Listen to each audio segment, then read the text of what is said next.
Haley here, and we are on Unit 11, Session 3 today. And I hope you have your Bible open because we are in 2 Samuel chapter 6 through 7. And something that's really common in the Bible is God makes a lot of promises with his people, and we call this covenants. He makes a lot of covenants with his people. But what we notice is that God's promises are very different from human promises that we may make. And the difference is God always follows through on his promises. His promises are true. And that's kind of leading us into our story today. We're going to talk more about King David. Remember, he's this young, small shepherd boy that God chose to be the next king of Israel. Last week we talked about how he defeated Goliath, how he was a strong follower of God. And we're going to talk about how God makes a promise. He makes a covenant with King David. And I can't wait for you to learn so much more about that today. Enjoy.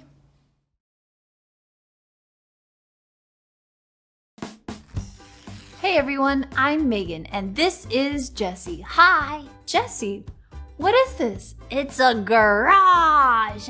I built it for you to keep your race car in. Oh, Jessie, thank you. I love it.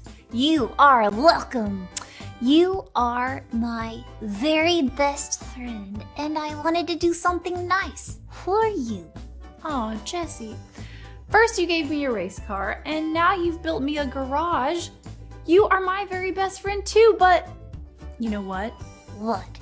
You would still be my very best friend even if you didn't give me a race car or build me a garage. I would? Yes, I don't love you because you do nice things for me. I love you just because. Aw, I love you too, Megan. In today's Bible story, King David wanted to build a temple for God. But God reminded David that he didn't need David to build a temple for him. Then God made a very special promise to David. Let me tell you about it. God had chosen David to be the next king of Israel. As king, David lived in a beautiful palace, and God gave his people a time of peace. David brought the Ark of God to Jerusalem, pitched a tent, and set the Ark inside the tent. One day, David was talking with Nathan the prophet. "I live in a nice palace," David said, "but the Ark of God sits inside a tent." Nathan said, "God is with you. Do what you want." But God did not want David to do whatever he wanted. That night, God talked to Nathan. This is what God wanted Nathan to say to David. "David, are you going to build a house for me to live in? I brought my people out of Egypt. I gave them leaders to guide them. The whole time I have been with them, my house has been a tent. Did I ever ask anyone to build a temple for me? You used to be a shepherd, but I made you a king. I helped you win battles, and my people now live in their own land. There is no more fighting. When you die, one of your sons will be king. He will be a strong king. He will build a house for me. I will love him, and I will never leave him. When your son dies, his son will be king.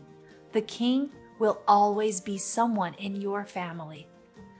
Nathan told David everything God had said.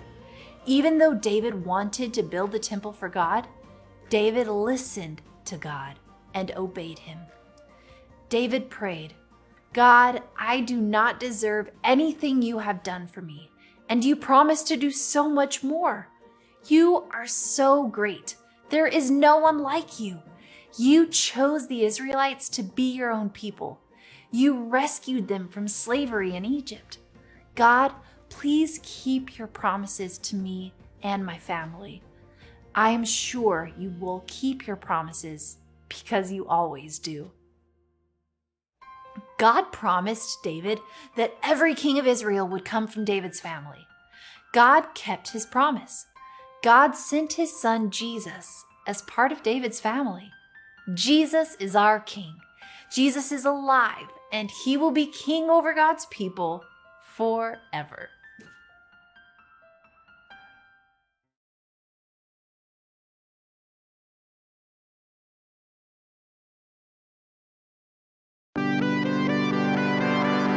God had chosen David to be the next king of Israel. King Saul had died, and God gave his people a time of peace. David lived in a beautiful palace in the city of Jerusalem. David brought the ark of the Lord to Jerusalem and set it inside a tent he had pitched for it. One day, David was talking with Nathan the prophet. David said, "I live in a palace of nice cedar wood, but the ark of God sits inside a tent." It hardly seemed fair. Shouldn't God have a nicer house than I do? David wanted to build a temple for the ark of God. Nathan said, "God is with you. Do what you want." But God did not want David to do whatever he wanted. God wanted David to do what God wanted. That night, God gave Nathan a message for David. This is what God told Nathan to say. "David, are you going to build a house for me to live in? I brought my people out of Egypt. I gave them leaders to guide them. The entire time I have been with them, my house has been a tent. Did I ever ask anyone to build a temple for me? You used to be a shepherd, David, but I made you a king. I helped you defeat your enemies, and my people now live peacefully in their own land. I promise you, David, that you and your descendants will be kings. When you die, one of your sons will be king. He will be a strong king, and no one will be able to take his kingdom away from him. He will build a house for me. I will love him, and I will never leave him. When your son dies, his son will be king. Someone in your family will be king forever." Nathan told David everything that God said. David went into the tabernacle. He sat down and prayed, "God, I don't deserve anything you've done for me, and you promised to do so much more. You are so great. There is no one like you. You chose the Israelites to be your own people.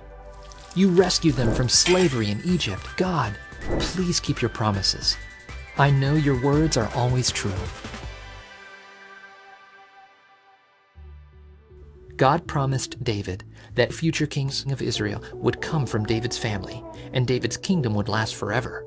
God kept his promise by sending his son Jesus as one of David's descendants. Jesus is our king who will rule over God's people forever.